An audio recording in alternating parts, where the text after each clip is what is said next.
เป็นอิ่มนอนหงายท้องบางงังซองพี่น้องทึกนี้หน่อยเดียวเพื่อว่ากันละ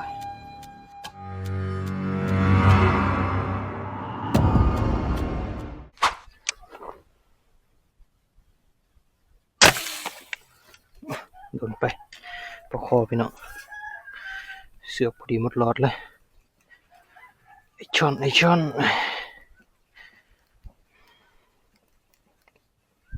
ไม่โดนบ่อ๋อโดนอยู่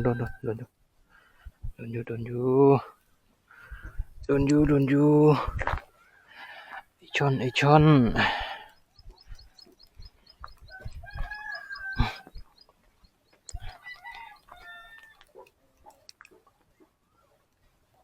ถึกจังได้แห้งเถอะโอ้แห้งเถอะถึกจังได้บ่รู้แล้วจ้ะบ่รู้เถอะโอ้เขาไต่ปากหน่อยนึง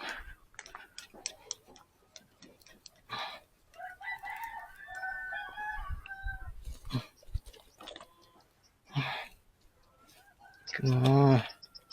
โอ้โ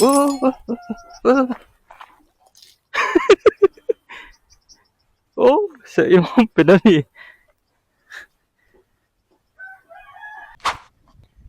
ก็สำบายดีFishing Channel พี่น้องเอ้ยวันนี้ก็พาพี่น้องเข้ามาพี่น้องยิงไปบ้านหนึงแล้วล่ะยิงอยู่นี่ยิงอยู่ลากขึ้นมาฮอดถึงบกมันเป็นอันดินเขาถมไว้ขาดต้นหน้าต่อตาเลยพี่น้องแต้มบาทแรกพี่น้องบาทแรกรูดไปก็มาตามลุ้นน้ำกันอีกเบิ่งพี่น้องว่าจะมีปลาขึ้นมาให้เฮายิงอีกหรือบ่พลาดไปแล้วตัวหนึงพี่น้องมาเดี๋ยวตามต่ออีกจักวางมาเฮามานั่งอยู่นี่เป็นจุดแรกพี่น้องเดี๋ยวไปขึ้นกกไม้ออบยอบตัวนั้น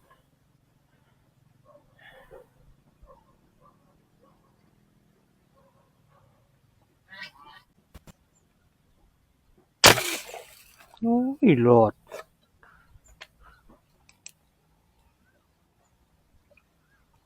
ว่ะ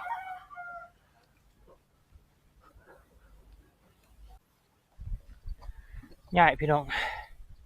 ย้ายมาขึ้นกกไม้ได้ยิงปลาอยู่บ่เมื่อกี้อยู่บ่ได้ยิงปลาไป2 บาทพี่น้องบาทหนึงขาดบาทหนึงบ่ถึกย้ายมาพี่เบิ่งพี่น้องหันบ่เห็นแดดร้อนเลยพายมาขึ้นกกไม้เนี่ย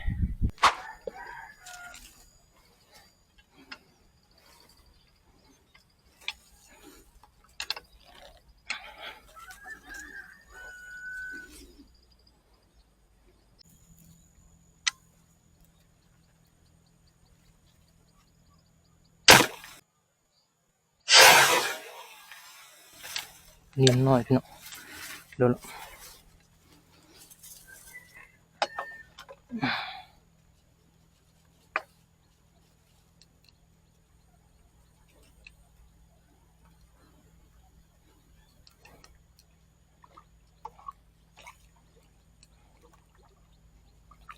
เอาไปก่อนพี่น้องเห็นแม่มัน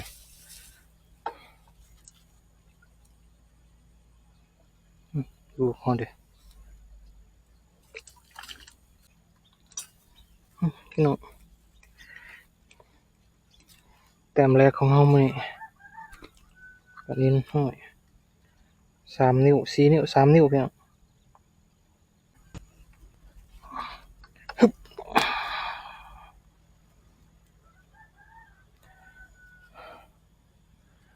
พอกันมื้อที่2พี่น้องมื้อนี้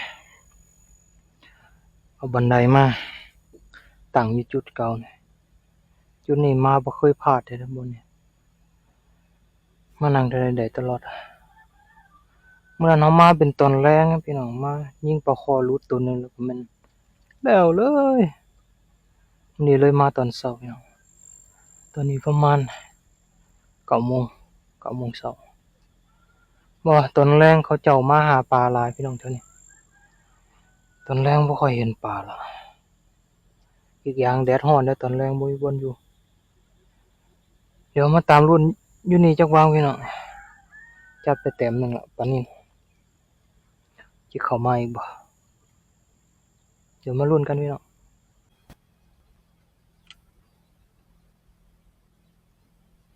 เห็นแวบๆปลาหยังจ้ะ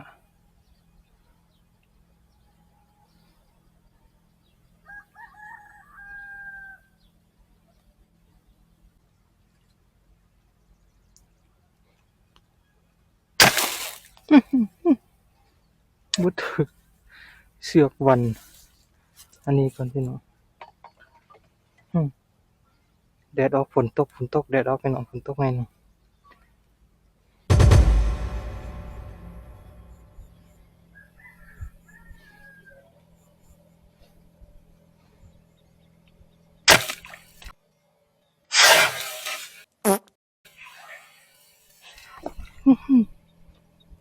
รอดพี่น้องรอดเสยฮะ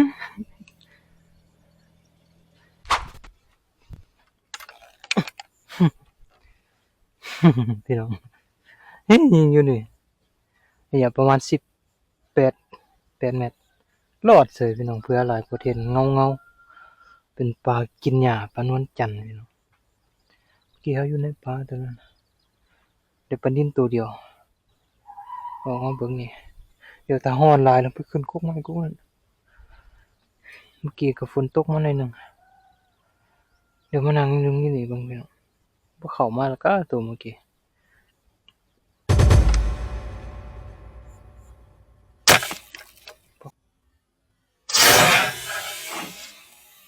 คอพี่น้องโดนโดนโดนโดนโดนโดนโดนโดนโดนโดนโดน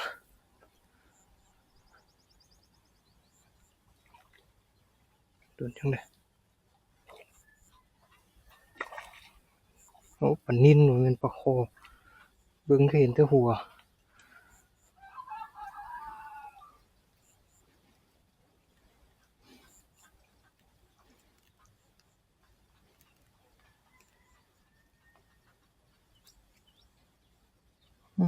เชือกมันก็พัน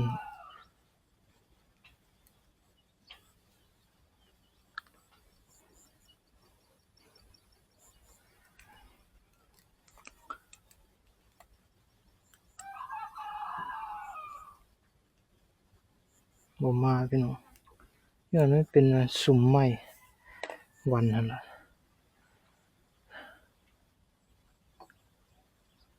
เดี๋ยวมัดไว้จักวางพี่น้องแล้วบ่คือเฮาค่อยลง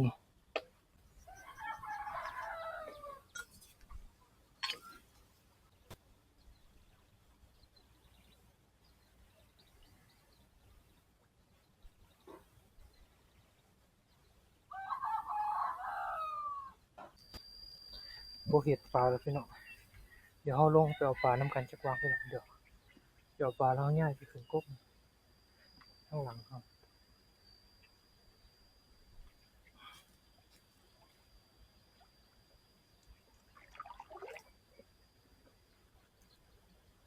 เลิกอยู่เด้ว่าบ่ลึกอยู่บ่อยู่พี่น้อง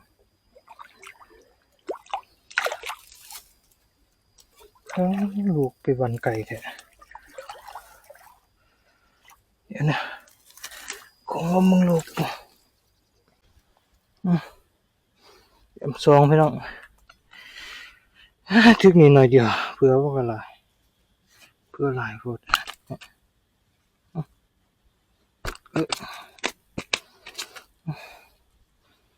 มันหาคีดพี่น้องเอามันโอเคพี่น้องมาขึ้นกกใหม่กกนี่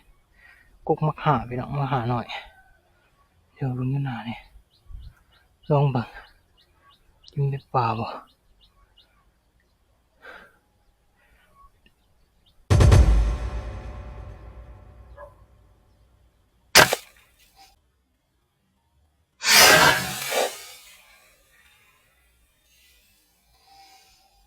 เพิ่นอิ่มน้อยหงายท้องบะงังนี่ก็ตัวใหญ่ของพี่น้องเห็นแต่เงาๆ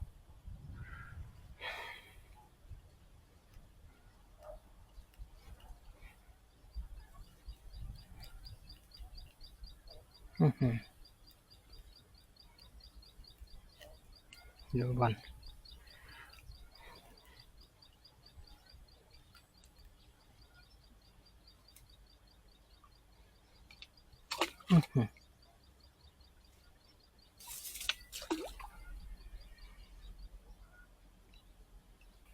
เขาจุดนอกพี่น้องตัวน้อยเถอะเห็นเงาคือตัวใหญ่จัดไปอีกแต้ม